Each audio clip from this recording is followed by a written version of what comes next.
rise if you can as we welcome the Prime Minister of Grenada, the Honorable Dickon Mitchell.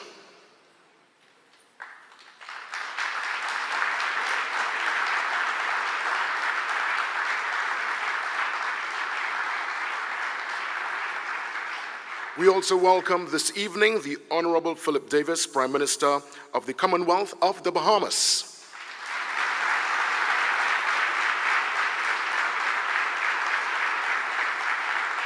The Prime Minister is accompanied by Canto's Chairman, Dr. Delero Newman.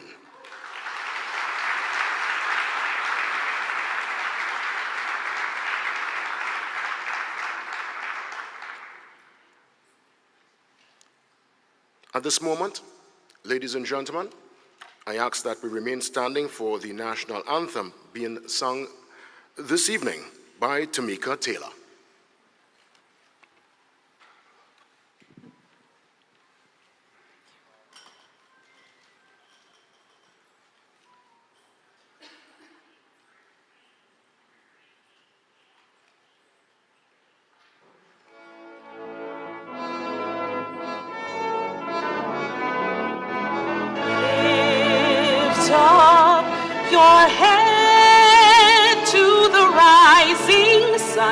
Bahamas land, march on to glory, your bright banners waving high.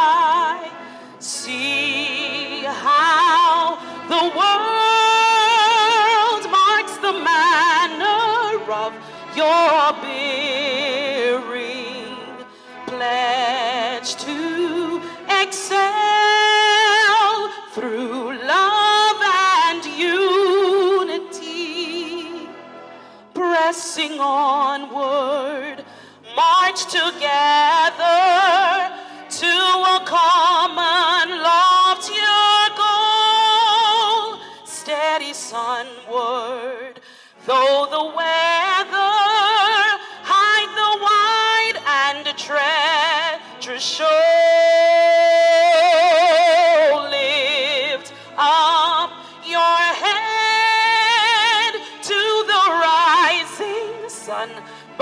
Bahamas land, till the road you've trod lead unto your God. March on, Bahamas land.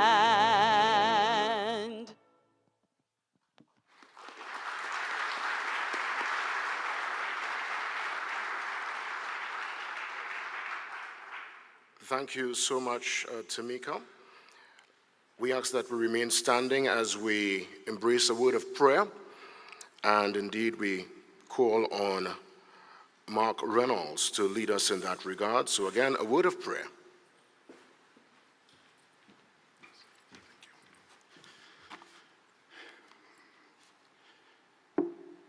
Heavenly Father, we bless the country of the Bahamas as it celebrates its 52nd anniversary and its gracious hosting of this event. We bless the Grand Hyatt, Bahamar, the team, the Secretariat, all of the dignitaries and personnel that are here.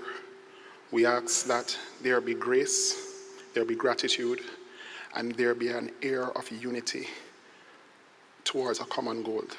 In your name we pray, amen. You may be seated, ladies and gentlemen.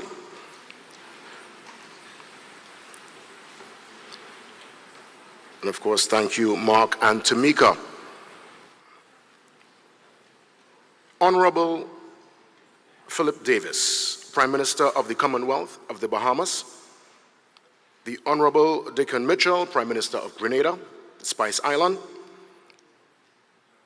Honorable Melford Nicholas, Minister of Information, Broadcasting, Telecommunications and Information Technology, Government of Antigua and Barbuda, the Honorable Diallo Rebane, Minister for the Cabinet Office and Digital Innovation, Government of Bermuda, the Honorable Charles Cooper, Minister of Traffic, Transport and Urban Planning, Government of Curaçao, the Honorable Shakira Lockhart Hippolyte, Minister of Public Works and Digital Economy, WRF, Public Utilities, Telecommunications and Broadcasting, Government of Dominica, the Honorable Grisha Helinga Martin, Minister of Tourism, Economic Affairs, Transport and Telecommunications, Government of St. Martin, Honorable Veronica Dorset-Hector, Deputy Premier of Montserrat, and Minister of Buildings, Infrastructure, Utilities, Labor and Transport, Government of Montserrat. Honorable Conris Maynard, Minister of Public Infrastructure, Energy and Utilities, Domestic Transport Information, Communication and Technology and Posts, Government of St. Kitts and Nevis. The Honorable Rolston Anglin, Minister for Finance and Economic Development and Minister for Education and Training, the Government of the Cayman Islands. The Honorable Otis Morris, Minister of Home Affairs, Transportation, Broadcasting, Energy and Utilities and Telecommunications Commission, the Government of Turks and Caicos. Senator the Honorable Dominic Smith, Minister of Public Administration and Artificial Intelligence, Government of Trinidad and Tobago. His Excellency Leon Williams, the Bahamas Ambassador to the International Telecommunications Union, ITU, and other members of the Diplomatic Corps. Dr. Del Rio Newman, Chairman of Canto. Mr. Charles Douglas, Vice Chair of Canto, Board of Directors of Canto. Mrs. Teresa Wonkin, Secretary General of Canto. Inge Smits, Chief Executive Officer, Liberty Caribbean, Canto, and 2025 headline sponsor. John Winter, Senior Vice President and Chief Legal Officer, Liberty Latin America.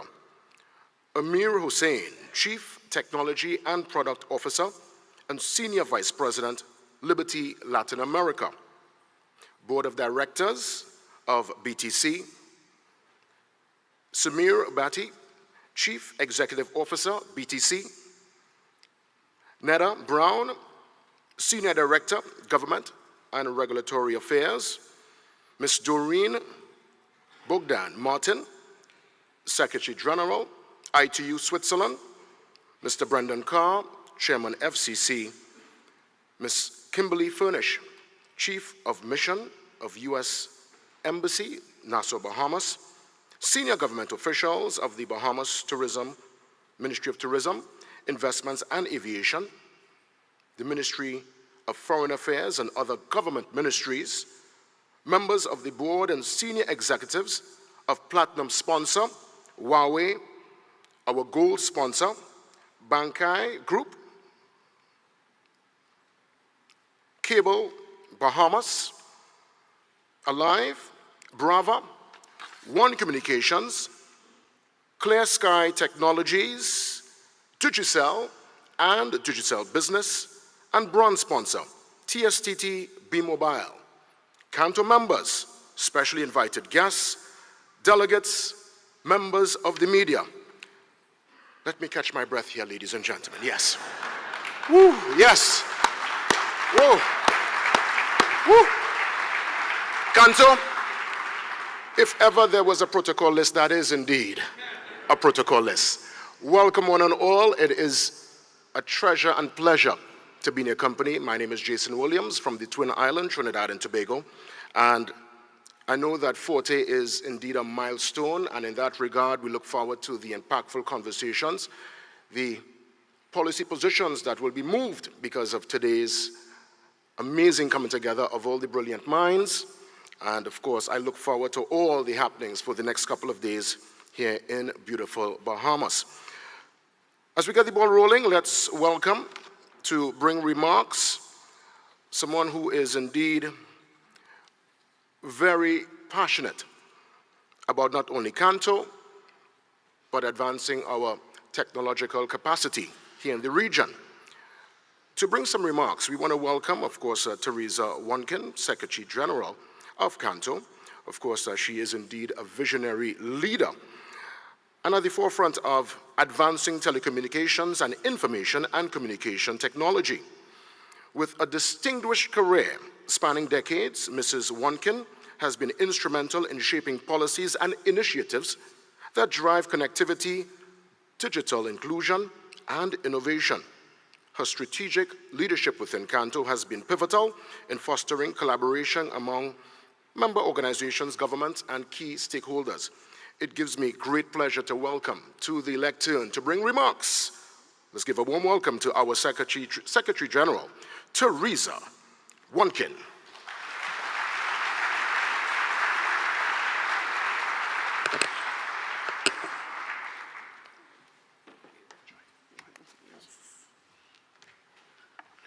Good evening, everyone. Shall I read the protocol list again? It is my honor to welcome you to Canto 2025 in the beautiful Bahamas. This nation holds a special place in Canto's story, not only as a founding member, but also as the country that has hosted more annual conferences than any other. It is truly fitting for Canto to say, it is better in the Bahamas.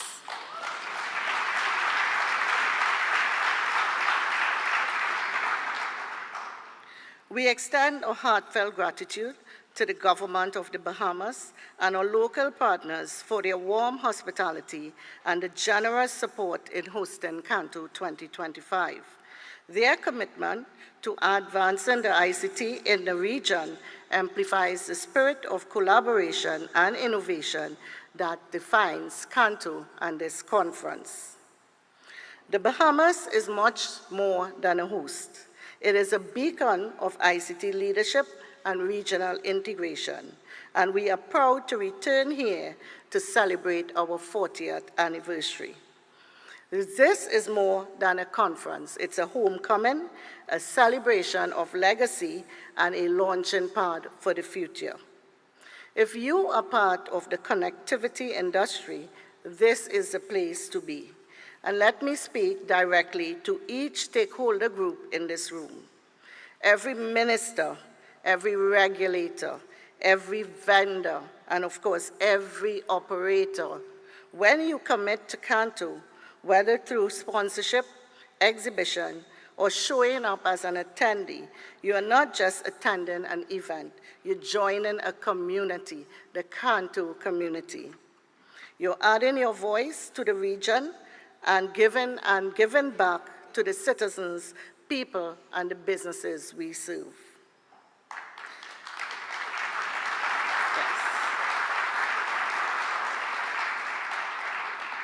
Our numbers tell a story. We have broken a record because we have 750 delegates from 52 countries.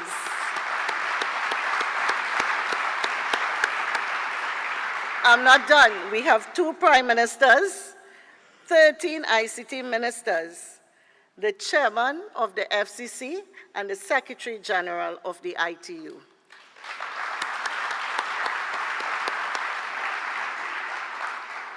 Today, we are sending a clear message. The Caribbean is united, and the Caribbean is ready to shape our digital future. Canto is about connection, collaboration, and action. We do business, form partnerships, and drive progress.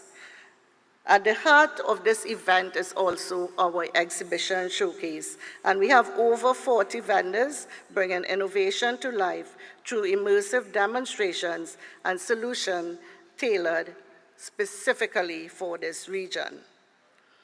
Canto 2025 have one simple goal: a connected Caribbean where every child, business, island, and institution has access to the tools needed to thrive in a gigabit world. So as we begin this landmark event, let us connect, let us collaborate, and let us innovate. On behalf of the entire Canto team, thank you and welcome to Canto 2025. Let the transformation and the celebration begin. Thank you.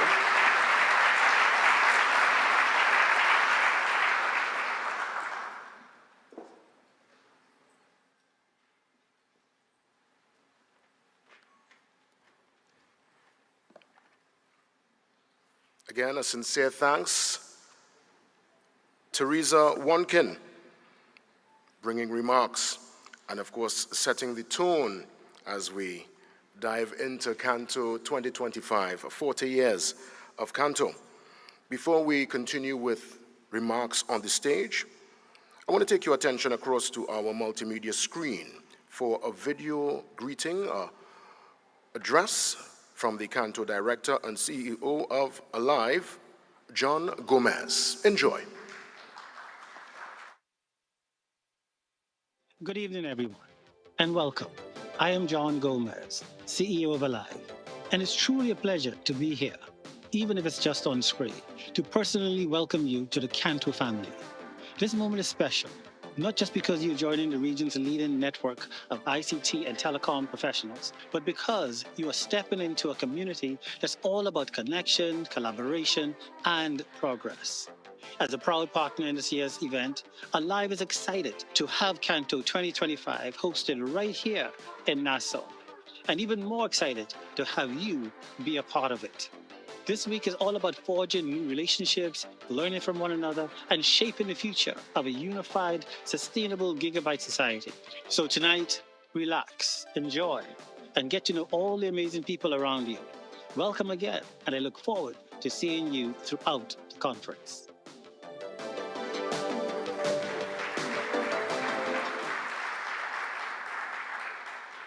And indeed, it is good to be alive. Are we alive this evening?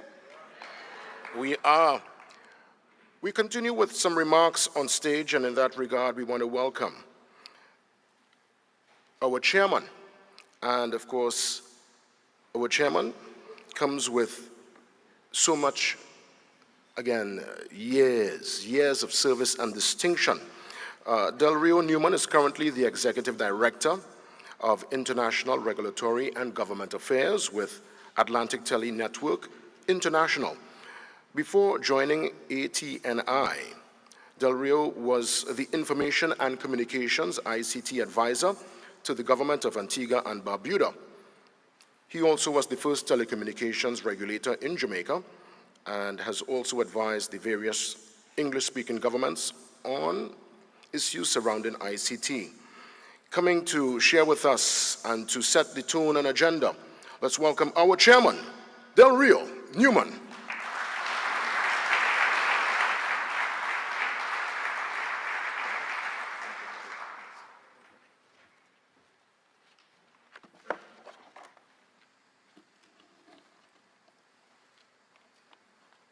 Good evening. The Right Honorable Prime Ministers, Prime Minister Davis, Prime Minister Mitchell, Honorable Ministers, Secretary General of the ITU, Chairman of the FCC, regulators, CEOs, partners, members of the Canto family, and if this is your first time here, be assured you're now part of that Canto family. And to every single person, past and present, who has helped build this remarkable organization, welcome. Firstly, let me thank you, Prime Minister Davis, for hosting us. And if the reception we received on landing is any indication of what is to come, I know these next few days will be off the hook. But I especially want to thank your ambassador, Mr. Leon Williams. That gentleman cannot be tired.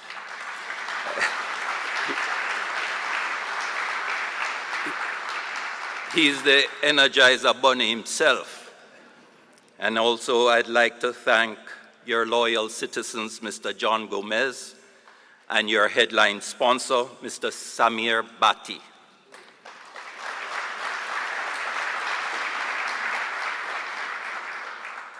It is with immense pride and deep appreciation that I stand before you tonight as chairman of Canto at this historic 40th anniversary conference under the theme that doesn't just speak to the future, but demands that we shape it towards a unified and sustainable Caribbean gigabit society. If you indulge me for a few minutes, I'd like to reflect briefly on 40 years of progress. 4 decades ago, Canto was just formed to watch the evolution of Caribbean telecommunications. We were born to lead it. We have gone from analog to digital, from copper to fiber, from local calls to global connections. We have seen isolated networks become integrated lifelines, powering commerce, healthcare, education, and culture across islands, across borders, across generations. And we have done it together with vision, with resilience, with the relentless spirit that defines this region. That's what defines Canto. So where are we today? We have built a strong foundation for connectivity, but let's be honest, the job's not done. Across the region, 15 million Caribbean nationals still lack mobile broadband. 4 million households are without fiber. And yet, the demand is surging. Mobile data usage in the Caribbean is projected to grow by 26% by 2030, reaching 15 gigabits per connection per month. That means our networks will need to carry 5 times more traffic, which means massive new investments. But let me be clear, we have a problem. Right now, 70% of all mobile data traffic in the region comes from 4 players: Meta, Google, TikTok, Netflix. In 2024 alone, those platforms earned over US $11.5 billion from the Caribbean users, and yet they contribute nothing towards the infrastructure that carries their content. That's not just unsustainable, that's unjust. It creates a market imbalance, it perpetuates market failure, and it leaves a staggering investment gap of between US 9 to 14 billion in the region. Let me say it plainly.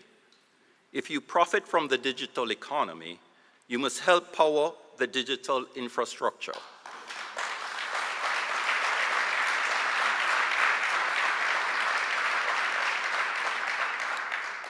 That's why Canto, through our C9 group, led ably by Lisa Agard, will continue to speak up and work hand in hand with CARICOM's private sector organization and the leadership of CARICOM itself. We will not be silent on this issue. As we look ahead, our vision is bold.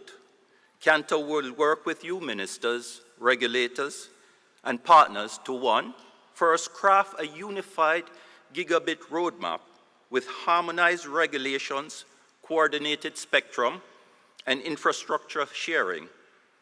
Secondly, we will champion digital sustainability through climate-resilient networks, green data centers, and a skilled future-ready workforce. Third, we will lead on fair digital policy, ensuring that OTTs and cloud providers carry their share of the ecosystem they rely on. And fourth, strengthen partnerships, public and private, local and global, regional and international. Colleagues, friends, the next 40 years of Caribbean telecommunications must not be shaped by chance. It must be shaped by choice. Let us choose unity over fragmentation. Let us choose sustainability over short-term thinking. Let us choose to build a Caribbean gigabit society that empowers every citizen, every island, every country, and every future entrepreneur. This is our moment. This is our mission. One Caribbean, one digital future, one Canto. And thank you, and happy 40th anniversary.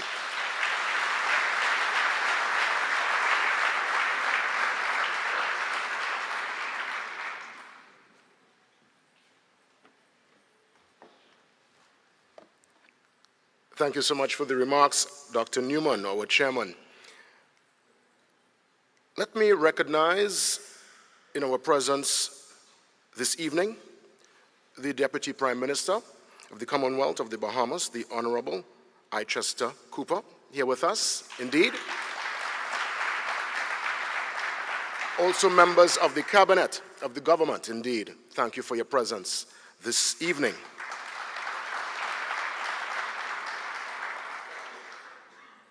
It gives me great pleasure to welcome next to the lectern our headline sponsor. And I can safely tell you, as the CEO of Liberty Caribbean, she is responsible for overseeing the operational performance of the company, including oversight of strategic planning, technology, elevation, product development, and implementation, also sales operation and customer service.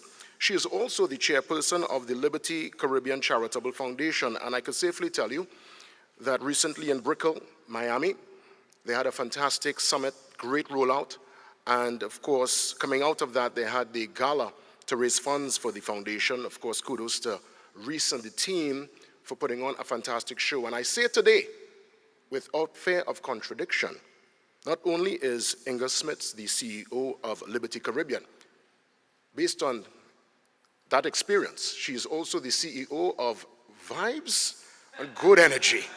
Yes, I remember that particular trip so well. Let's give a warm welcome to our sponsor, bringing remarks, the CEO of Liberty Caribbean, Inga Smits.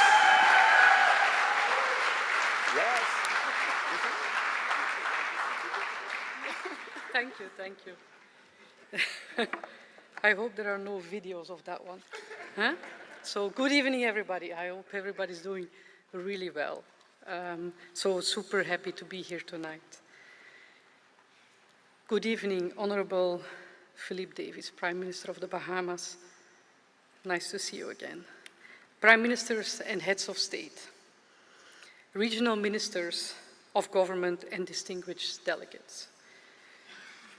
Dr. Delroy Newman, thank you for that very nice message you just made. Charles Douglas, which we know very well, the Board of Directors of Canto, Mrs. Teresa Van Watkins, Mrs. Doreen Bogdan Martin, Secretary International of Telecommunication Union, Mr. Brandon Carr, Chairman of the Federal Communication Commission, my esteemed colleagues at Liberty Latin America and at Liberty Caribbean, all Canto members, industry stakeholders, and partners here gathered today. Ladies and gentlemen, it is absolute both an honor and a privilege to welcome everybody to the 40th Annual Canto Conference, right here in, yes, beautiful Bahamas. This year's conference carries a very special weight. For more than 4 decades, Canto has stood as a driving force behind the Caribbean digital evolution. It brings us together. It's a trusted platform for dialogue, collaboration, and collective progress. Without it, we would not be making it. So now, as we mark this extraordinary milestone under the banner towards unified and sustainable Caribbean gigabit society, we aren't just celebrating the history, but we are stepping boldly into the future.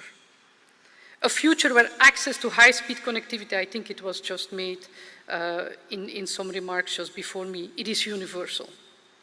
Where innovation and inclusion move in lockstep, and a future where technology fuels sustainability, economic resilience, and social equity across every community and every island we serve.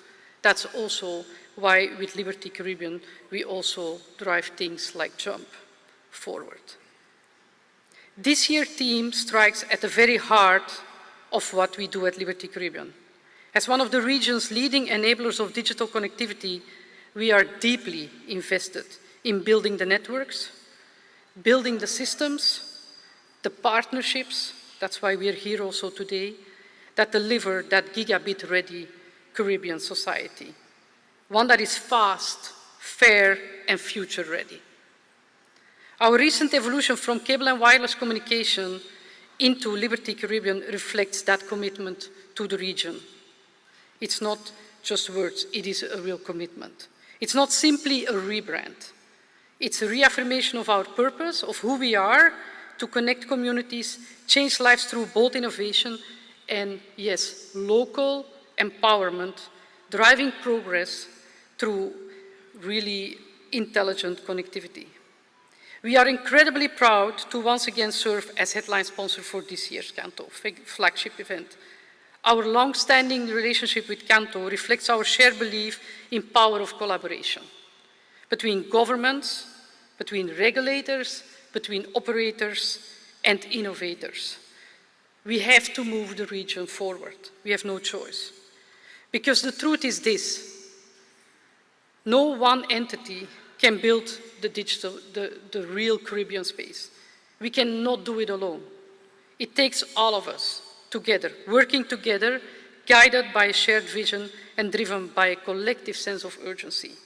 That's why Liberty Caribbean continues to invest in resilient infrastructure, sustainable network expansion, cybersecurity, and digital education, because we believe connectivity is not luxury, but a basic right. From video calls to virtual classrooms, from smart cities to remote villages, we power them every day, everywhere. And we know the future we want, one that is smart, secure, inclusive, and green. And this will only be achieved if we work together. Over the next few days, we look forward to engage with all of you on the critical topics that will shape that future forward, from artificial intelligence to digital sustainability, from broadband equity to resilient infrastructure, and from policy frameworks to economic empowerment. But even more importantly, we look forward to listen what all of you have to say, to the voices across this room and across this region, who continue to challenge us, myself and my teams, inspire us and push us forward. It's a daily debate. As we celebrate the legacy of Canto and embark on this next chapter, I urge every delegate here in this room, every partner and every policymaker to see this conference not just as a gathering, but as a call to action. This is our moment to help shape a digital Caribbean that reflects our values, meets our needs, and embraces our full potential. So please, don't just watch it happen, just be part of it, because the work we do here in the next days, today, tomorrow, and on Tuesday, will echo far beyond these walls, and it is absolutely critical. On behalf of all of us here at Liberty Caribbean, thank you for the trust, the partnership, the opportunity to walk this journey together. We are here with you. Here's at 40 years of Canto and to building the future together. We're here to do it with you guys all together. Thank you very much.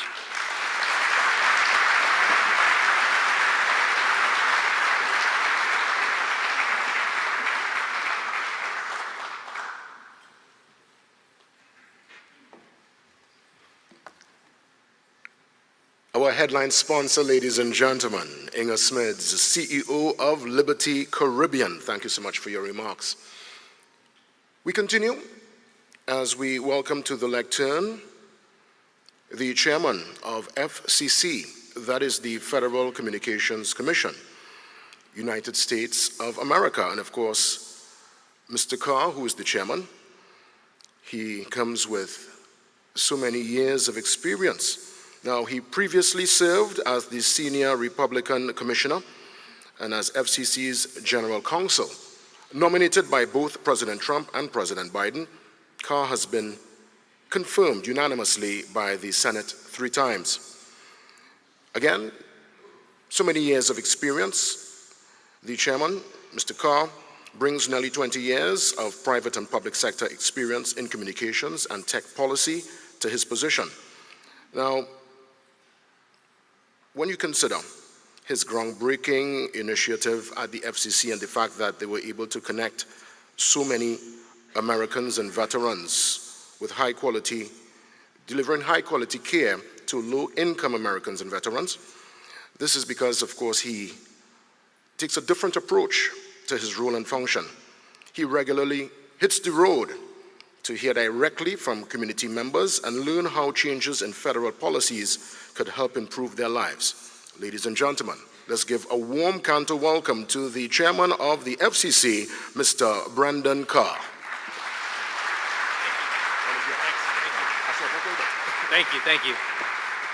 Thank you so much. Standing on established protocol, good evening. Good evening and congratulations to Canto on your 40th annual conference. At the outset, I want to say thank you to the Prime Minister of the Bahamas, Philip Davis, for your warm welcome today and for your hospitality tonight. And congratulations to you, Mr. Prime Minister, on your country's celebration this week of 52 years of independence.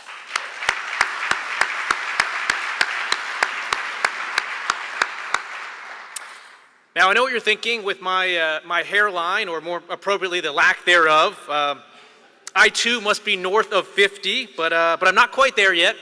I think as the Bahamas shows, the best is yet to come.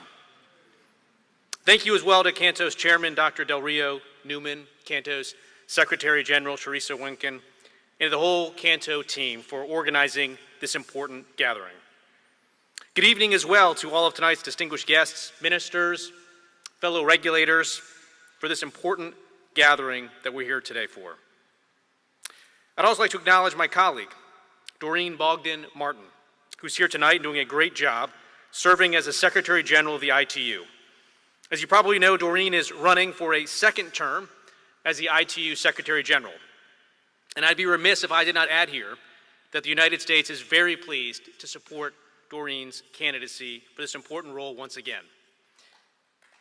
Yeah. I appreciate that so many of you in your ITU member states backed her last candidacy just 4 years ago, when I would encourage and ask that all ITU members back her candidacy again this time. I am confident that we and all the people that we represent and work for have benefited greatly from Doreen's service, and all of us would continue to do so with her reelection. For my part, I want to say that this is truly a privilege to join with you all this evening. In January, President Trump designated me as chairman of the Federal Communications Commission. I started out as a staffer at the agency back in 2012. I've had the privilege of holding many roles inside the agency ever since then. It's an honor of a lifetime to serve in this capacity. Now, not only is this my first opportunity to speak at Canto since becoming chairman of the FCC, this is also the first time that an FCC chairman has attended this event since 2018. I'm glad I could break that streak and be with you here in person. I especially wanted to be here tonight. Thank you. I especially wanted to be here tonight to share with you how much the Trump administration values our neighbors here in the Caribbean. And I want to express our government's commitment to collaborating with you on our many shared priorities. In fact, I think you will see across the Trump administration a renewed and strong commitment to this region. After all, when President Trump came into office, he committed to ensuring that U.S. foreign policy would align with our nation's interests. And as Secretary of State Marco Rubio has made clear, to realize President Trump's vision, we're putting our region, the Americas, first. And we're doing so through actions, not just words. In the first few months that I've served as chairman of the FCC, I've only taken 2 international trips. I have a lot of work going on inside the building. One of them is here with you tonight, because we are committed to strengthening ties with our friends and partners in our own hemisphere, especially in the Caribbean. Secretary Rubio echoed these same themes during his first visit to the region earlier this year. He emphasized that the prosperity and security of the United States and the Caribbean are intertwined. The U.S. and the many Caribbean nations are unique. At the same time, we're also bound by shared values, heritage, culture, and community. I believe that we are called upon to work together to expand opportunity and stand united against malign actors that do not have the region's best interests in mind. If we do those things, we can build a new era in our relationships, grounded firmly in the timeless values that bind our nations. Now, when I think back to 2018, to the last time that an FCC chairman attended Canto, I think it's safe to say that a lot has changed in 7 years. For my part, I would say we have an upgrade in FCC chairman himself. I'm kidding, of course. Chairman Ajit Pai is a very, very good friend and gave me my start at the agency. But when you look back over 7 years, it is a lifetime in telecom. Back at the start of 2018, 5G had yet to launch in the United States and in many nations. Today, 5G networks cover over 330 million Americans. The US has more than 200 million active 5G sites, and 5G home broadband are services available to millions of US homes. 7 years ago, satellite broadband was mostly delivered from massive geostationary satellites orbiting 22,000 miles above Earth. Today, we have constellations of low Earth orbit satellites 60 times closer to Earth, delivering high-speed connectivity to millions of subscribers across 140 countries. Since 2018, ChatGPT went live, and the AI revolution has moved into a new phase where it promises to impact almost every facet of our global economy and the lives we live. Now, I think we can draw some valuable lessons from the changes over the past 7 years. For starters, they remind us that the one constant for the tech sector has and always will be rapid and disruptive change. As regulators, that means we need to be nimble and keep our eyes on where the proverbial puck is going, not where it's been in the past. Now, for our back home in the States, I might elaborate on what we call the Gretzky test, which is named after the famous ice hockey player, but I recognize the limits of an ice hockey metaphor here in the Bahamas. A second lesson I would draw from the change of the past 7 years is that policy decisions matter. Back in 2018, my friend and predecessor, Chairman Pai, focused his Canto remarks on the FCC's efforts to spur 5G build-out.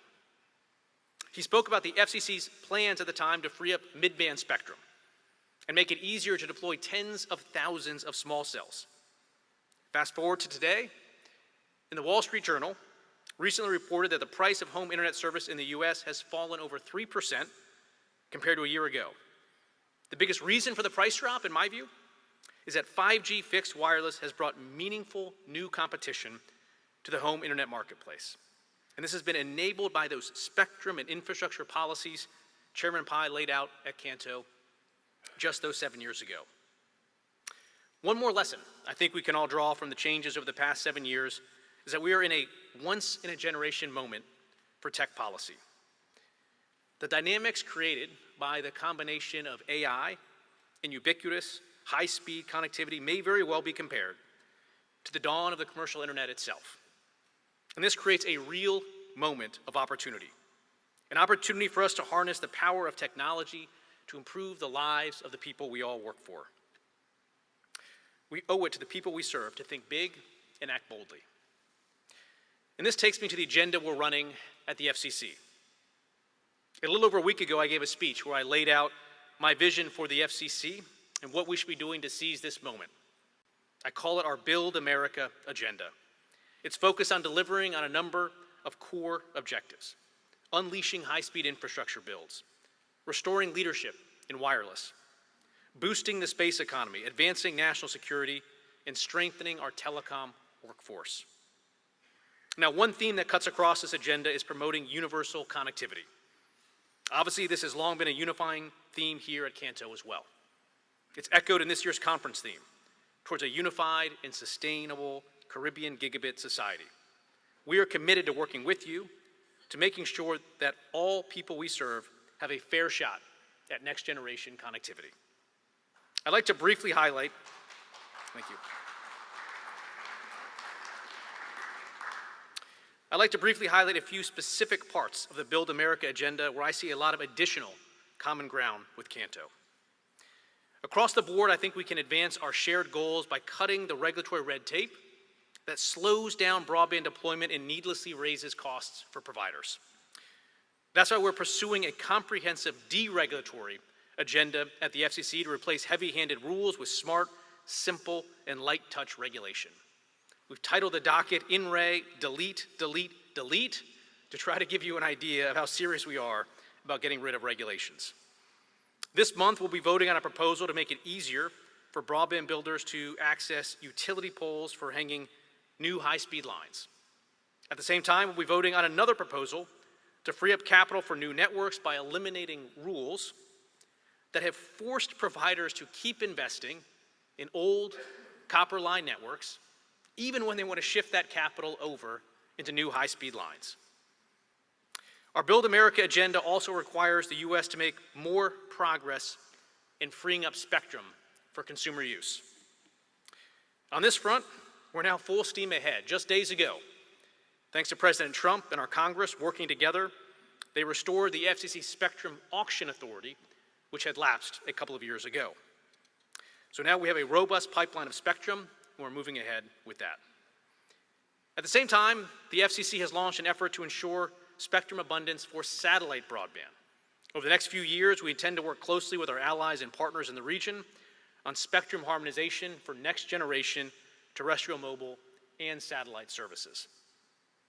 Regarding satellite broadband, SpaceX's Starlink has already been a game changer for connecting the world's hardest-to-serve areas, including remote islands. In fact, just last month, Dominica authorized Starlink service, joining 12 other countries and territories in the region.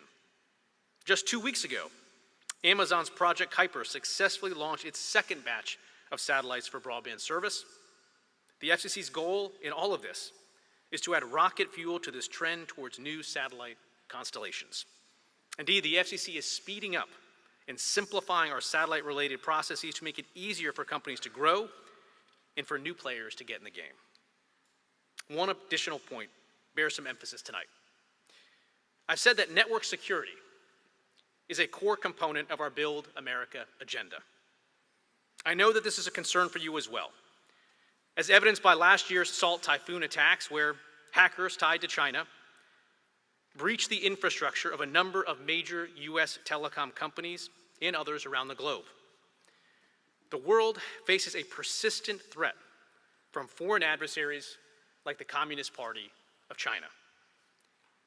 I'm sure many utility and telecom operators here in the region have been subject to hacks and ransomware attacks as well.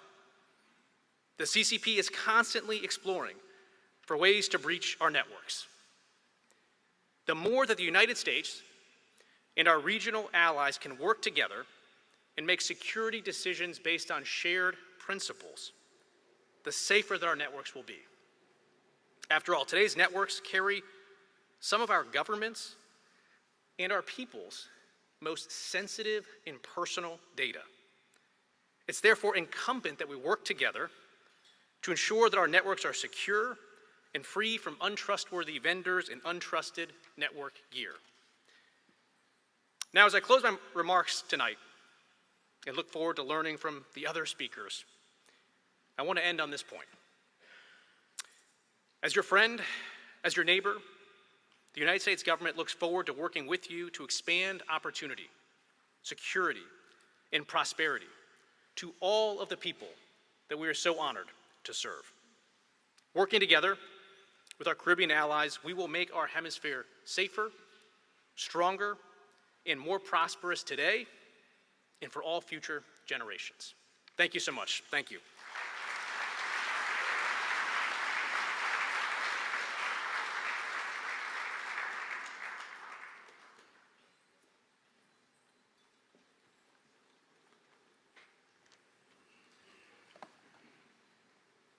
Greetings there from the chairman of the FCC, Chairman Carr. Thank you so much for your remarks. As I look around, it's indeed a real joy to see almost capacity room, just a few seats, remain. And by all means, lots going on in terms of remarks, setting the agenda, setting the tone. But we're here in beautiful Bahamas, and there is so much talent, especially with the young people, the youth. They are indeed the future of this blessed islands. And as it relates to their voices and their particular style, we're going to bring forward a choir at this point in time. Very passionate with their music. It's Ministry of Revolution Church. That's where they're from, and indeed, their music and their group is infused with faith, ignited by fire, and rooted, deeply rooted in Bahamian culture. Canto 2025, 40 years of Canto. Help me bring to the stage the Rev Voices.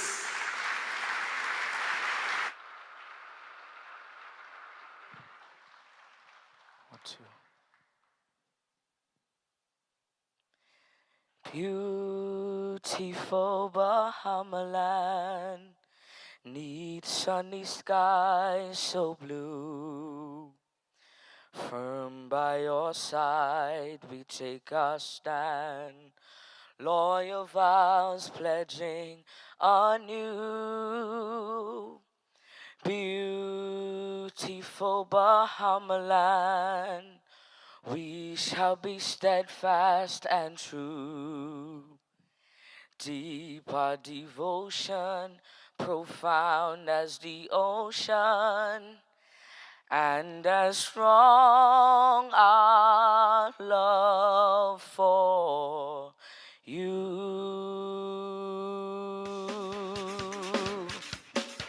Cantil, welcome to the Bahamas. If the good Lord never goes on holiday, tell me why he loves the Bahamas. And if the good Lord never used to come this way, tell me why he made these islands. All the sun, all the keys, all the skies, all the breeze, all the hills, all the sand, all the trees. So tell me why. Tell me why he made the Bahamas. Listen, if the good Lord never used to come this way, tell me why he made these islands. And if the good Lord never goes on holiday, tell me why he made the Bahamas. Help me sing. All the sun, all the keys, all the skies, all the breeze, all the hills, all the sand, all the trees. So tell me why. Tell me why he made the Bahamas. All the sun, all the keys, all the skies, all the breeze. Oh, yeah. So tell me why. Tell me why he made these islands. Let's go. We going there. Going there. We going there. Make some noise if you can. We going there. We going there. We going there. Going to Can Island. Oh, Can Island. Join the rake and scrape man. Going to Can Island. Oh, Can Island.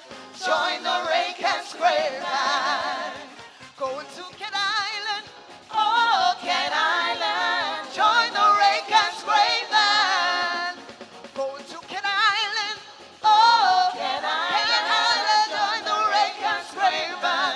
Oh, my Andros. She wake, she wake, she wake, she wake, she wake, she wake, she wake. Andros and she wake. Oh, my Andros. She wake, she wake, she wake, she wake, she wake, she wake, she wake. Andros and she wake. Oh, my Andros. She wake, she wake, she wake, she wake, she wake, she wake, she wake. Andros and she wake. Oh, my Andros. She wake, she wake, she wake, she wake, she wake, she wake, she wake. Andros and she wake. Come on, Cantor, let me see you clap your hands. Come on, we can clap together. Come on, clap, clap, clap, clap. Come on, I can't hear you. Come on. This is a medley of Bahamian songs. We're going to go right here with this one. Oh, let me go down to pay money. Never get a lick until Come on, say it. Say, oh, let me go down to pay money. Never gonna let come on, until you go down to pay money. Say, oh, let me go down to pay money. Never gonna look until you go down to pay money. I say, oh, let me go down to pay money. Never gonna look until you go down to pay money. Oh, la-di-da. Oh, la-di-di. Die, say, oh, la-di-di. Oh, la-di-di.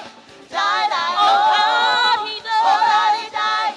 Die, die. Oh, la-di-di. Oh, la-di-di. Come on, one more time. Oh, la-di-di. Oh, la-di-di. Die, die. Say, oh, la-di-di. Oh, la-di-di. Die, die. Oh, la-di-di. Oh, la-di-di. Die, die. Oh, la-di-di. Oh, la-di-di. Die, die. Oh. Go ahead, clap your hands and welcome to the Bahamas Canto. Thank you.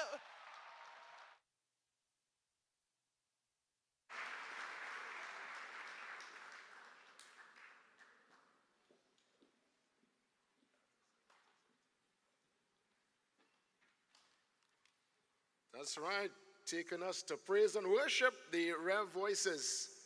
Ladies and gentlemen, well done again. That's the youth choir. And when we consider that word itself, youth, some people, well, I know the UN, they designate youth 15 to about 24. Other organizations look at youth from around 15 to about 35, thereabouts. So anyone beyond 35, we are now in the realm of what they call hardback man and woman. Yes, so we can't be in the choir. We could probably be part of the senior chorale. But that's the youth choir. Ladies and gentlemen, give it up again for the rare voices. That's right. We have one more cultural item towards the end, and I look forward to that so much because that is, again, another taste of the Bahamian culture. But as we get back to remarks on stage, we want to welcome our keynote speaker. It gives me great pleasure to welcome the Secretary General of the International Telecommunications Union, the ITU. Now, Ms. Bogdan Martin has held leadership positions in the field of international telecommunications, and this has spanned for about 3 decades with a track record of brokering innovative partnerships to expand digital exclusion and connectivity for everyone around the world. Now, following, again, hear this is very significant, following her historic election by the ITU member states in September 2022, she became the first woman ever to head the organization.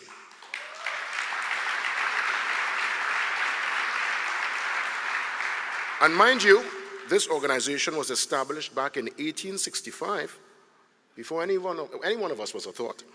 And it became a UN specialized agency in 1947.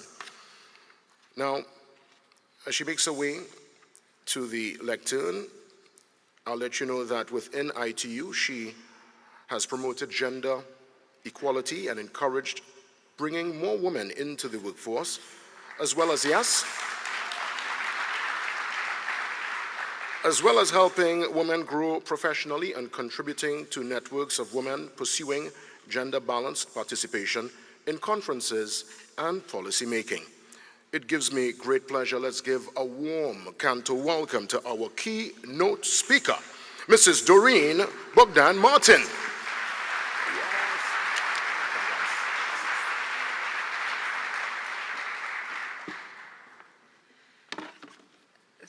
Thank you so much. Excellencies, ministers, Canto, leadership, distinguished delegates, partners, and friends, good evening. It's a pleasure and an honor to join you here in the beautiful Commonwealth of the Bahamas for this landmark occasion to celebrate the 40th Annual Conference of Canto. Let me begin by recognizing His Excellency, Prime Minister Philip Davis. Thank you, Prime Minister, for the incredible hospitality that I think genuinely reflects the vibrant spirit of this island nation, and indeed the Caribbean as a whole. Let me also recognize the Prime Minister of Grenada, Prime Minister Mitchell, of course to you, Teresa, Secretary General Wankin, Chairman Mike Newman, thank you. And to the Canto leadership, our heartfelt congratulations from all of us at the International Telecommunications Union on your 40th anniversary. As you heard from our wonderful MC, my institution turned 160 this year.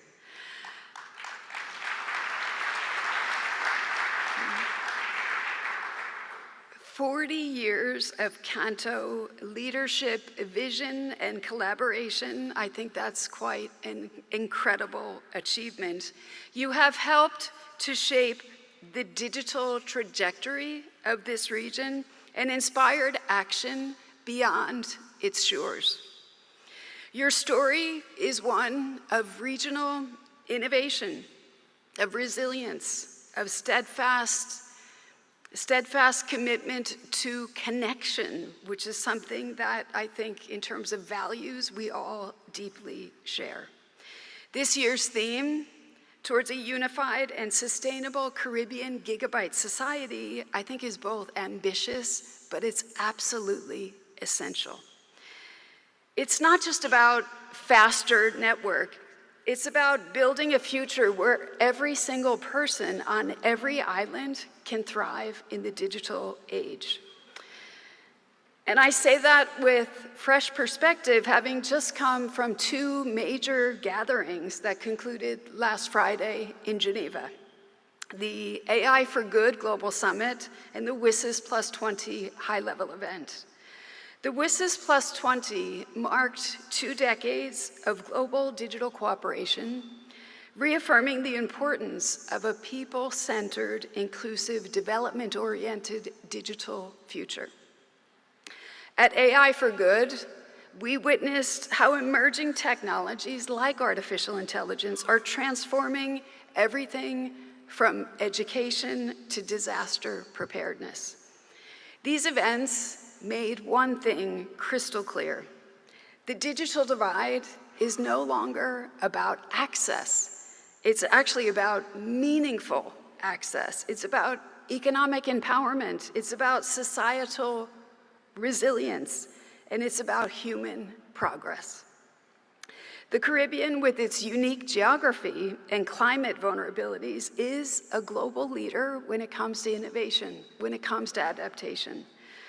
And of course, we at the International Telecommunications Union are proud to be your steadfast partner in helping to chart a path towards meaningful connectivity and a sustainable gigabyte society, especially this year as we mark our own milestone anniversary of 160 years.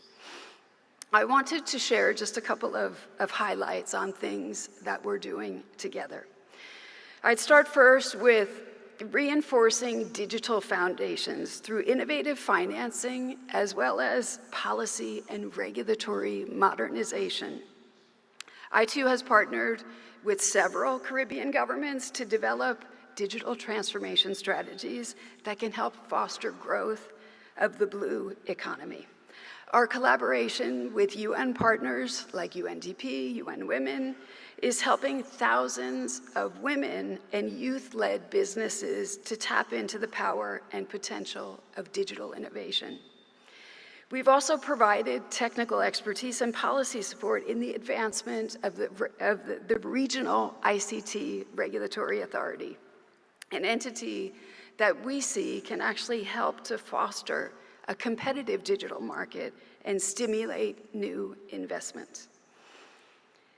Our Partner to Connect Digital Coalition, I think, is another great example of the power of strong, impactful partnerships, especially when it comes to investing in meaningful connectivity.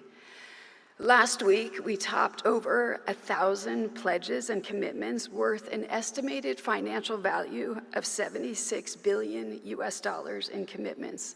15% of that is targeted to island nations. Second, we're working hard to advance digital inclusion by building trust in digital services and connecting communities meaningfully. GIGA, which is the ITU UNICEF initiative to connect every school on the planet to the internet, is now active in 41 countries, many of them right here in the Caribbean. Our GIGA team, together with the Organization of Eastern Caribbean States, is working to build government capacity to connect as many schools as we can across the entire region. When it comes to building trust, ITU's continued technical capacity building to support EID initiatives also helps to ensure secure, inclusive digital identities. The establishment of National Digital Financial Services Security Task Forces is strengthening infrastructure and cybersecurity, helping to create that solid foundation of trust for mobile financial services and bolstering consumer protection. And third, we are building resilience together through our work, in particular when it comes to emergency telecommunications. As part of the Early Warnings for All initiative, ITU is helping to implement solutions like cell broadcast and location-based warnings to millions of handsets as part of our work to make sure that those that are at risk are alerted before a disaster strikes, when even a few seconds can actually save lives and livelihoods. We're also working to strengthen preparedness, which is critical, by supporting capacity building for comprehensive national emergency telecommunication plans. Our Smart Seas project, in partnership with the Caribbean Telecommunications Union and the Telecommunications Authority of Trinidad and Tobago, is saving lives by improving emergency telecommunications for people working in the small-scale fishing industry. We have also something that I'm keen on, the WinLink network, which continues to integrate amateur radio operators, and I am a proud amateur radio operator, to support emergency telecommunication frameworks in 7 Caribbean countries. Those are just some highlights of things that we are doing together thus far. And I think some of those things are amazing, helping to save lives, to stimulate economic growth, job opportunities, to help to improve living standards through economic empowerment.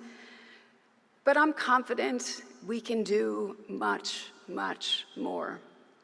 Our collective achievements in crafting innovative policy and enabling frameworks, delivering meaningful connectivity, and strengthening digital resilience gives me hope. Hope for the potential of what lies ahead with all of us working as one. I'm looking forward to diving deeper into these topics when we meet tomorrow morning. But for now, ladies and gentlemen, I thought I would just share one thought with you before we wrap up. It's often said that a rising tide lifts all boats.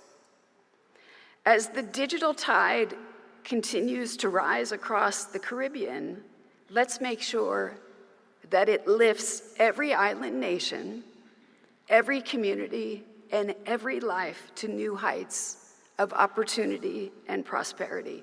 And let's do that together. You can count on ITU to be right here with you and support you in this great voyage towards an equitable and sustainable digital future for all. Thank you very much.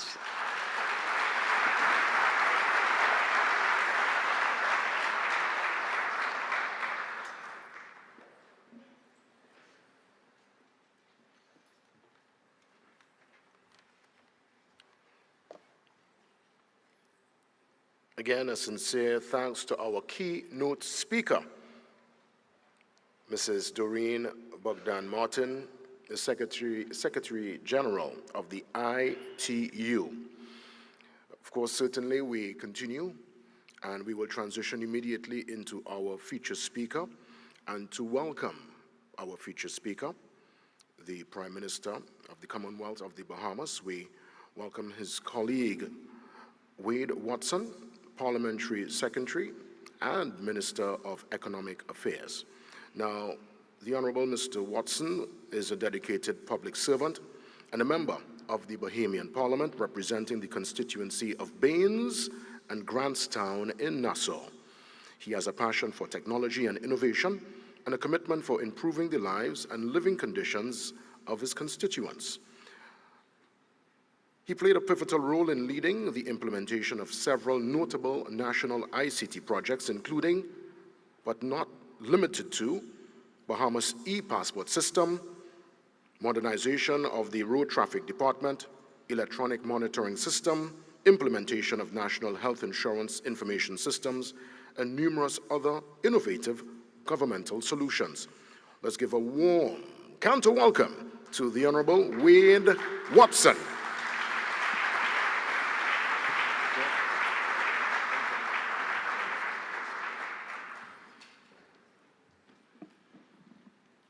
Ladies and gentlemen, esteemed guests, distinguished participants, good evening. I bid pardon to stand on the already established protocol. Welcome to the wonderful islands of the Bahamas, particularly New Providence. We are deeply grateful for your presence. I am deeply grateful for your presence to stand here today before you as we gather to explore the future of telecommunications and technology in our region. Today, we are privileged to have a keynote address from our exceptional leader, who has demonstrated unwavering commitment to the progressive economic and social development of the Bahamas. Prime Minister Davis has steadfastly advocated for advancing technology and innovation, recognizing their vital roles in shaping a sustainable and inclusive future for our nation and the Caribbean region. His vision for a digitally empowered society, which aligns perfectly with the theme of this conference, is a testament to his understanding of the role of technology in our future.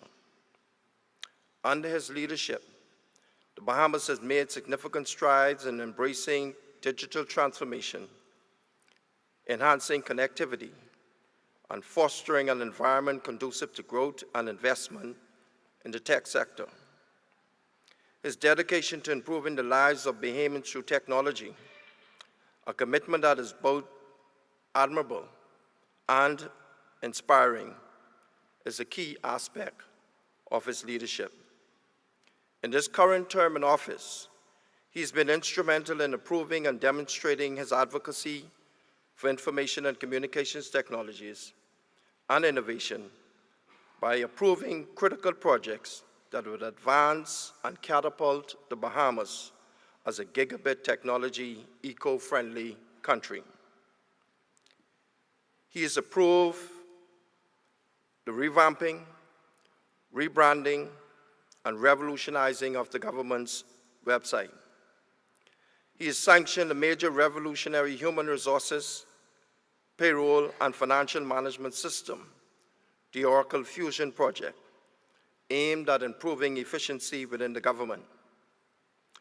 Because of his vision and appreciation of technology, he sanctioned and established the National Data Center, owned and operated by the government of the Commonwealth of the Bahamas, which is geared towards improving telecommunications, improving our computing power, and reducing recurrent telecommunications expenditure for the government. Some of you may have had the experience to traverse and experience the free Wi-Fi as you traverse the downtown and fish fry areas, establishing the first smart city in the region. Prime Minister Davis, along with our Deputy Prime Minister Chester Cooper, bolstered this project. In keeping with the United Nations Sustainable Development Goals, bridging the digital divide, Prime Minister Davis gave instructions to implement Wi-Fi in public parks and community centers throughout the length and breadth of the Bahamas to ensure that the most vulnerable amongst us have free access to information and data via the internet. Additionally, AI is a global BLUS acronym, and Prime Minister Davis has been proactive by ensuring that we here in the Bahamas create policies to regulate and legislate its use within government. As we prepare for this insightful and visionary remarks, let us take a moment to appreciate the significance of this gathering. Canto 2025 is a platform for collaboration, dialogue, and innovation, where we can share ideas that will shape the future of telecommunications in our region. Ladies and gentlemen, without further ado, please stand with me and welcome to the podium a husband, a father and grandfather, an avid Miami sports fan, a prime minister who has championed the cause for climate change financing for the region, a king's counsel, a devoted Anglican, and a man who has reached the pinnacle of his aspirations, my boss, the Prime Minister of the Commonwealth of the Bahamas, the Honorable Philip Edward Davis. Thank you, and God bless. Thank you.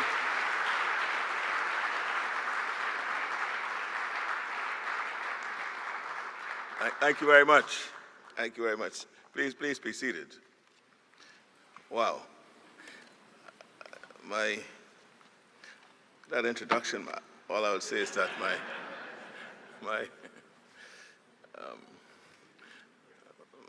my mother would have thanked him. And my father will say, was that my son? But friends, good night. I adopt the protocol that has been established and just welcome all of you here. We are particularly pleased that so many of you would take the time out to join Canto's 40th anniversary meeting here in the Bahamas. You know, by the time I finish speaking, a new technological advancement will be made. By the time I take my seat and the next speaker begins, another will follow. This is the rhythm of the age we live in, an age defined by rapid innovation, constant acceleration, and the rise of technologies that now shape every aspect of our economies, our institutions, and our lives. But while the digital revolution promises so much, it also lays bare the deep disparities between what is possible and what is currently real for too many of our citizens. Across the Caribbean, there are still children who cannot access reliable internet to complete a school assignment. There are small businesses shut out of global markets because the infrastructure simply doesn't exist. There are civil servants expected to deliver 21st century services with 20th century tools. And if we are being honest with ourselves, if we are truly committed to the people we serve, we must admit that while the world is building faster, smarter, and more connected systems, we are still moving too slowly, too unevenly, too cautiously. We are living through one of the most profound shifts in human history. Artificial intelligence, quantum computing, blockchain, these are not distant possibilities. They are shaping global markets now, influencing public life now, redefining power now. And yet, at the same time, many of our nations are still grappling with the basics, ensuring rural communities have access to broadband, that schools have devices, and that citizens can interact with their governments without having to take a day off from work. This is not just a matter of development. It is a matter of in my view, justice. Because when access to digital systems determine access to opportunity, exclusion is no longer just economic. It becomes structural. It becomes generational. It becomes a quiet, creeping injustice, robbing people of the right to fully participate in modern life. But friends, this is not a story of defeat. There's another side to this story, a story of what is possible when political will meets practical action. And here in the Bahamas, we have proven that leadership in the digital space does not depend on size, but on vision and courage. We became the first nation in the world to launch a central bank digital currency, the Sand Dollar.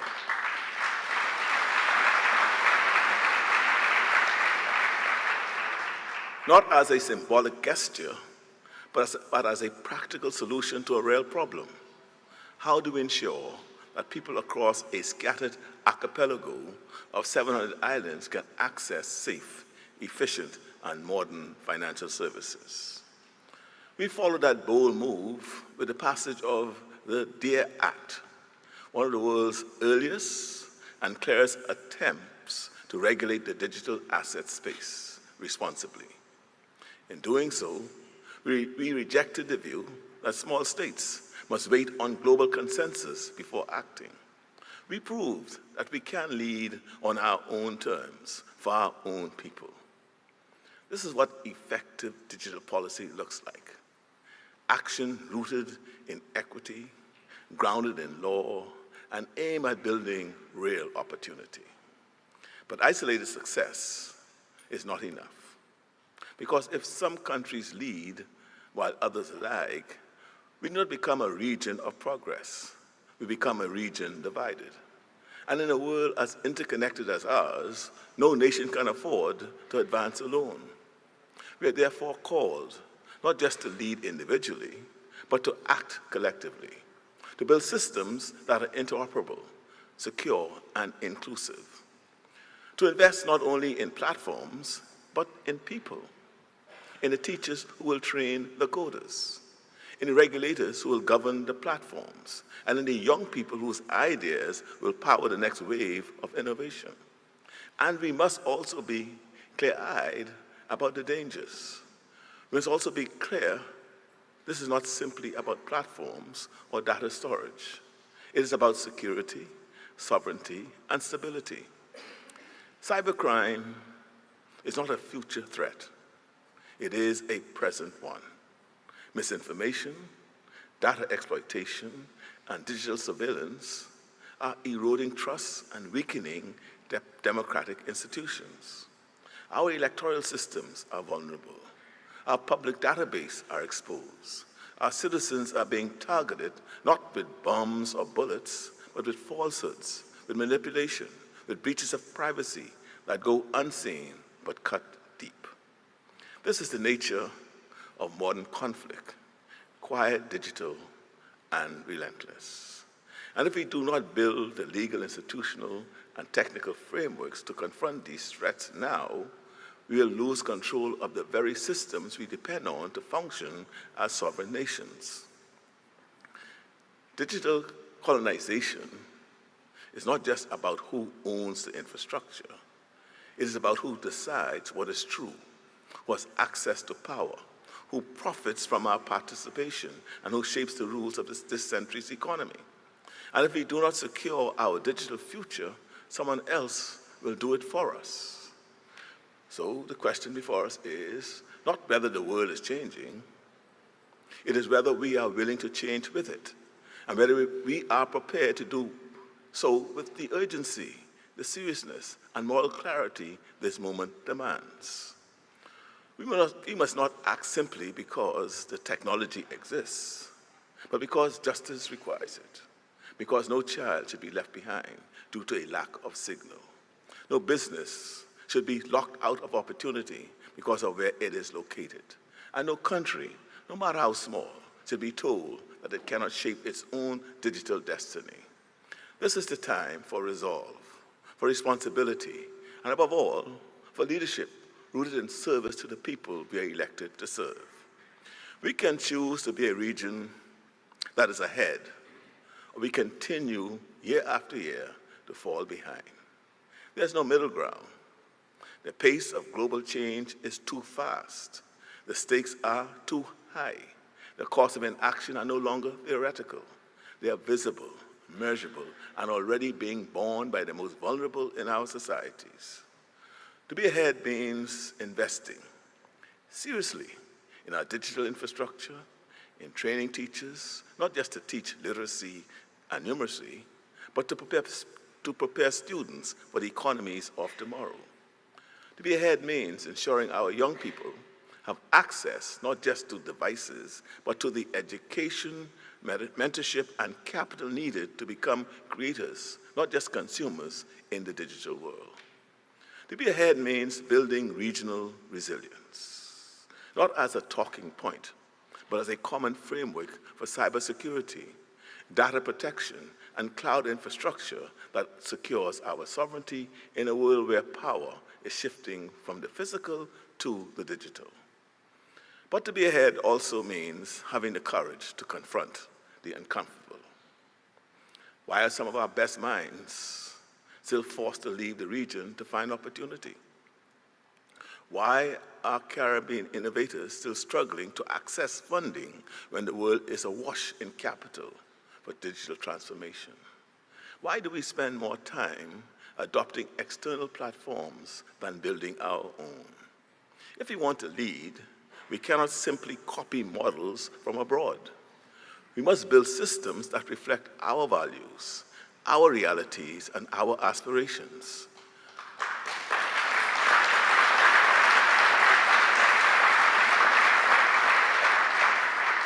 We must stop asking, is the Caribbean ready?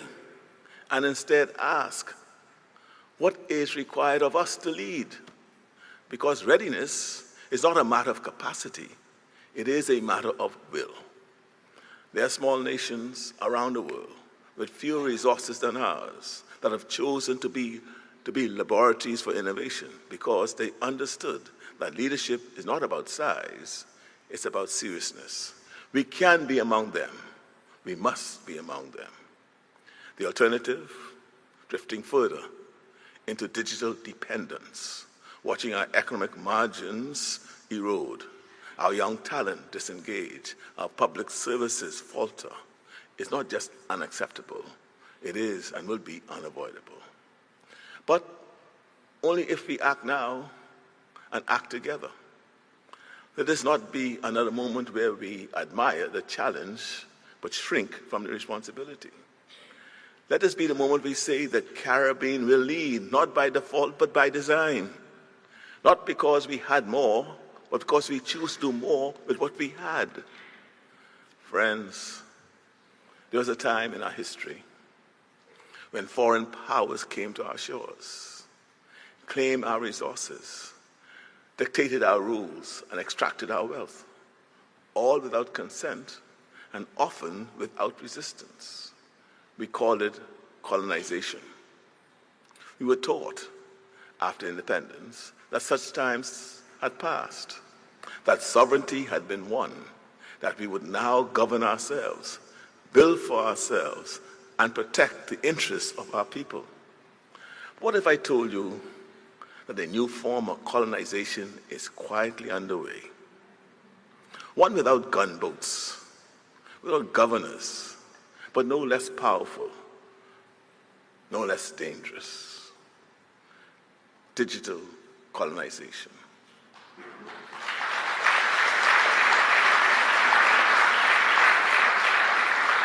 And it is happening right now. We use foreign platforms to communicate with our citizens. We store national data on servers located outside our legal jurisdiction. We adopt financial technologies we cannot regulate and rely on infrastructure we do not control. We call it progress, but in truth, it comes at a cost.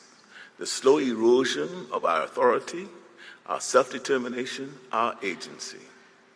And I echo the concerns of Prime Minister Mia Mottley, who warned the world that the developing nations are becoming digital dependents. Connected, yes, but increasingly captive to systems that are built elsewhere, governed elsewhere, and extract value without accountability. The chairman spoke about some of those value status being extracted without accountability. Google and the rest of those other giants out there. Today, we must not pretend that this is accidental. It is systematic, it's systemic. Today, our students learn from educational apps that track their behavior without local oversight. Our health data is managed through systems vulnerable to foreign interference. Our elections are influenced by content delivered through algorithms we neither understand or control. This is not partnership. This leads to dependence. And dependence of this kind, unquestioned, unregulated, and unbalanced, is how colonization begins again. Except this time, it arrives not with flags, but with terms of service. Not with armies, but with data centers. Not with declarations, but with contracts no one reads and platforms no one owns. We have the name for this: silent surrender. And I ask, what are we surrendering? We are surrendering the ability to govern, to protect, to shape our own future on our own terms. Because when decisions that affect our people are made by distant companies, enforced by private algorithms, and adjudicated in foreign courts, we are no longer sovereign. We are digital tenants in a house we do not own. This must not stand. Just as we reclaim our political independence in the last century, we must now assert our digital independence in this one. This means investing in regional infrastructure so our data is stored under our laws. It means regulating foreign digital actors, not to push them out, but to ensure they respect our people, our laws, and our values, and invest in our infrastructure as well. It means building our own platforms so that we are not always the last to know, the last to benefit, the last to matter. And it means uniting as a region, not to complain, but to coordinate, to create a common framework for digital sovereignty that gives the Caribbean a collective voice strong enough to demand respect in the global digital order. Friends, this is not a matter of pride. It is a matter of protection. Because if we do not defend our digital space now, we'll soon find it too compromised to recover. The Caribbean has known colonization before, and we have known the long, hard road to freedom. Let's not walk that road backward in silence through code. Let us instead rise, clear-eyed, united, determined to ensure that no power, no platform, and no private interest undermines the sovereign dignity of our nations again. The greatest disservice we could ever do to the people of the Caribbean, especially to our young people, is to fail to prepare them to meet this moment. That would be our great failure. To offer them promises, but not pathways. To inspire ambition, but not invest in the tools they need to realize it. We cannot afford that failure. Not now, not when the moment demands more. Because our young people are not simply users of technology. They are inventors, designers, and problem solvers. They are full of the ideas and drive that can transform this region, not over decades, but now. But talent without opportunity is a tragedy. And so the question is, will we equip them with what they need to lead? Will we build the regional training centers? Will we reform our school system to teach not just digital literacy, but digital confidence? Will we invest in the kinds of broadband infrastructure and affordable access that allow a young woman in Long Island, that's an island in the Bahamas, or St. Vincent, to compete with anyone, anywhere in the world? And will we create a space, intellectual, economic, and political, where their ideas are heard, nurtured, and funded? This is where Canto comes in. This organization is more than a convener. It can be a catalyst.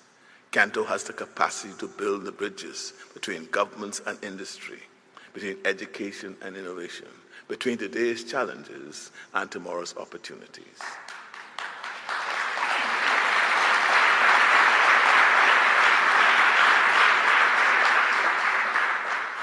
And I urge you, do not underestimate the role you can play in rewriting this region's future. You can set the standard for infrastructure, for equity, for innovation. You can help create the ecosystem in which our youth do not have to leave to thrive, but stay and build. And together, we can make this region not just a participant in the digital world, but a pioneer. Friends, the Bahamas has, time and again, played an outsized role in shaping history. It was right here in Nassau, nearly 4 decades ago, that the Commonwealth gathered to take a principled stand against apartheid. From that meeting came the Nassau Accord, one of the most decisive steps towards the release of Nelson Mandela.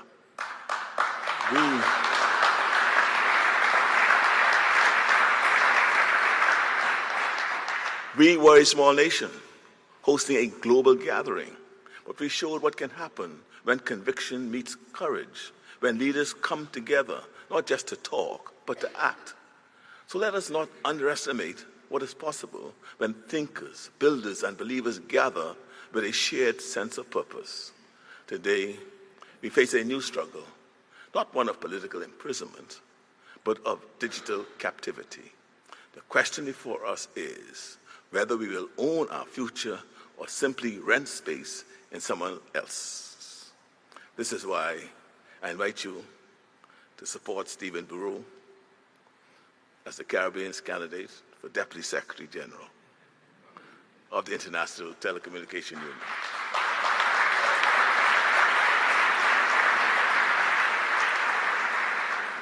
Stephen is not just a brilliant regulator or a skilled negotiator. He is a Caribbean son with global vision. He understands what it means to navigate the complexities of small island states in a rapidly digitizing world. He brings the competence, the character, and the clarity of purpose to ensure that our region is not only heard, but taken seriously. Backing Stephen is not merely about representation, it is about responsibility. Because when we place Caribbean leadership in global institutions, we are not just elevating an individual, we are advancing the values, needs, and ambitions of 44 million people across our region. We are saying that the Caribbean will no longer wait for inclusion. We will lead the way in shaping fair rules, stronger protections, and a future that works for us all. And as we reflect on the progress made and the work ahead, let us take a moment to honor a remarkable milestone. Canto at 40. 40 years of convening, 40 years of connecting, 40 years of helping our region move forward. You have built an institution that has stood the test of time, not by staying still, but by staying relevant. And now as we enter a new digital era, your mission has been more urgent. Canto, you have the capacity to do what politics alone could not, to unite our islands around common digital standards, common investments, and a shared future. And so, as you mark your 40th year, let this not only be a celebration of the past, but a recommitment to the future. Let this be the moment we say the Caribbean will not drift into the digital world, we will drive it. We will protect our data. We will empower our youth. We will invest in our people. And we will lead, not one day, but today. And when we gather again for your 41st anniversary celebration next year, let us not just raise our glasses. Let us raise our standards, because the future belongs to those who shape it. Congratulations, Canto. May your next 40 years be even bolder, even more united, and even more committed to the region we all work for and serve. May the work begin here, echo across every island, every community, and every generation still to come. May your deliberations for these next 3 days be fruitful and meaningful. Thank you for listening.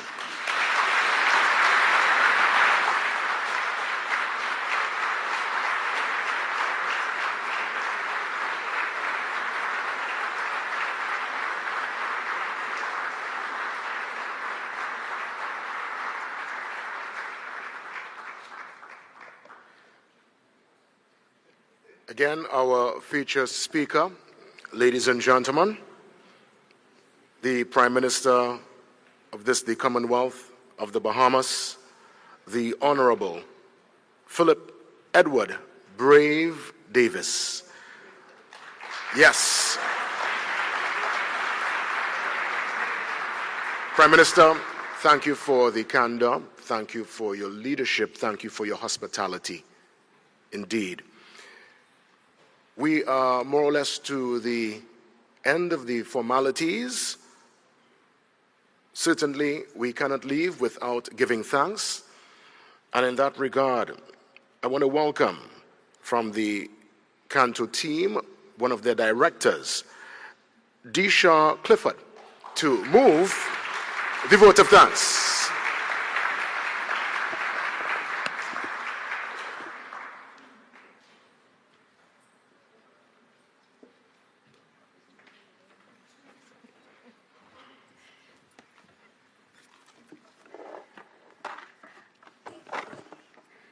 Distinguished guests, colleagues, and friends, I stand on protocols already observed.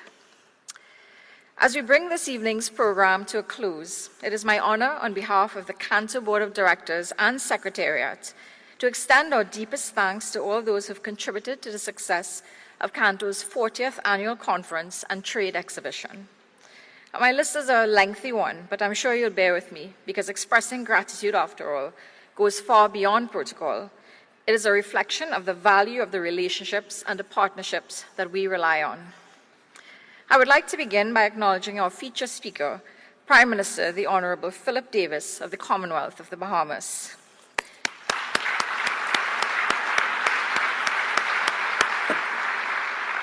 Thank you, sir, for your very powerful remarks.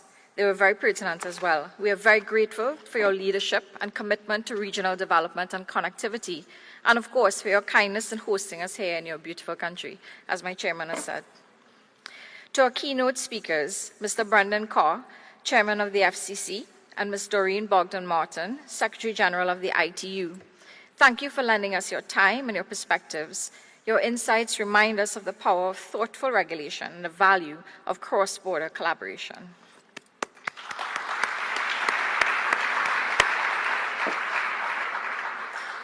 We are always privileged at Canto to have several members of government with us, and this year is no different. I would like to especially acknowledge the presence of the Prime Minister of Grenada, the Honorable Deacon Mitchell. Thank you, sir. We are honored to have you with us. A special thank you is also extended to ministers of government from Antigua and Barbuda, Bermuda, Curacao, Cayman Islands, Dominica, Montserrat, St. Martin, St. Kitts and Nevis, Turks and Caicos, and Trinidad and Tobago, as well as the many senior government officials, regulators, and policymakers from across our region. Your presence here sends a clear message that connectivity is not a luxury, but is a national and regional priority.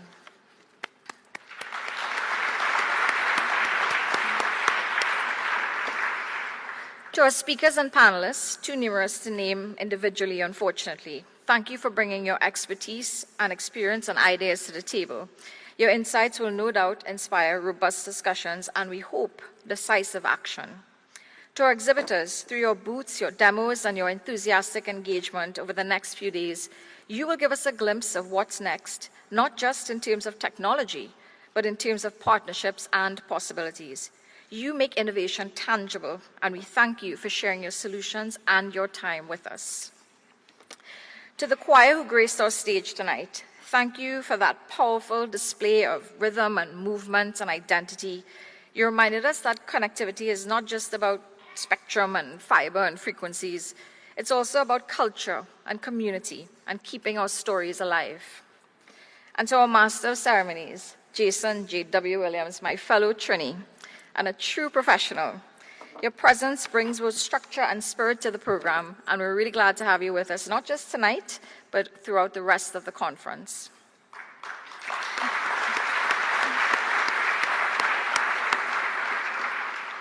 To the Canto Secretariat, led by the unstoppable Teresa Rankin.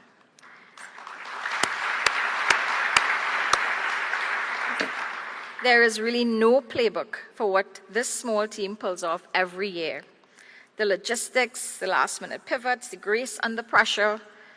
It looks effortless from the outside, but we know that the reality is it is built on long hours, on tenacity, on resourcefulness, and sheer willpower. Teresa, you and your team manage to be everywhere and do everything to keep us all going, and you still have time to greet us all by our first names when you see us. We thank you not just for keeping the show going, but for still making it feel like a family and a community, even though we've grown so much. Thank you, Teresa.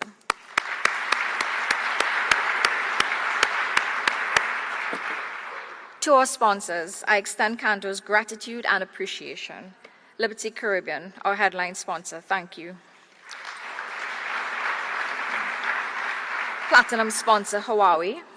Our gold sponsors, Bankai, Cable Bahamas, Brava, OneCom, Clear Sky, Digicel, and Digicel Business. Bronze sponsor, TSCT. To our other sponsors, including the Telecommunications Regulatory Commission of the British Virgin Islands, the Internet Society, Telesur, Cerillion, 6D Technologies, the Turks and Caicos Islands Telecommunications Commission, GSME, ICANN, Caribbean Airlines, Class 1, Genetec, CSG, Westbury Global, IRCA, SATAR, Broadpeak, Calix, the Mobile Satellite Services Association, One-on-One, iNet, the Guava Group, and TMCell. Thank you. Our special partners, the Government of the Commonwealth of the Bahamas, and especially the Ministry of Foreign Affairs and the Ministry of Tourism, Investment, and Aviation. Thank you.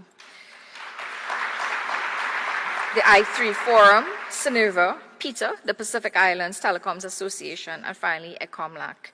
We thank you all for playing a vital role in making this event a success. And finally, to you, our delegates. You've traveled from across the region and beyond to be here. And we at Canto, we do not take that for granted. Your presence affirms that this community matters, that we are stronger when we gather, that we still believe in regional solutions for regional challenges. As we open this year's conference, let's be honest with each other. The road ahead is not simple. The Caribbean telecommunications sector is evolving in real time with both immense opportunity and significant complexity. We're navigating regulatory frameworks that were designed for a different era, which now require careful modernization to keep pace with emerging service models and technologies, changing traffic patterns and user expectations. And of course, the broader pressures facing all operators, including rising infrastructure costs, shifting revenue models, and the critical need to bridge the digital divide. These are not insurmountable challenges, but they do require us to be resolute, proactive, and most of all, united. While we may represent different companies, countries, and even different interests, we are all here not just because we believe in the transformative power of connectivity. We are here because we believe in the potential of the Caribbean, this region that we call our home. And we believe that the future of our home should be shaped by our collective vision and not by external people, entities, or circumstances. So to use a word used by the Honorable Prime Minister, let's let this week be more than networking and meetings. Those are important too, but let's let this conference be a catalyst for sharper focus, for bolder thinking, and for coordinated, decisive action. Let it be a reminder that we may be many nations, but together we are mighty and we are unstoppable. Ladies and gentlemen, I thank each and every one of you for being here, and I look forward to the work that we'll do together over the next few days. Thank you.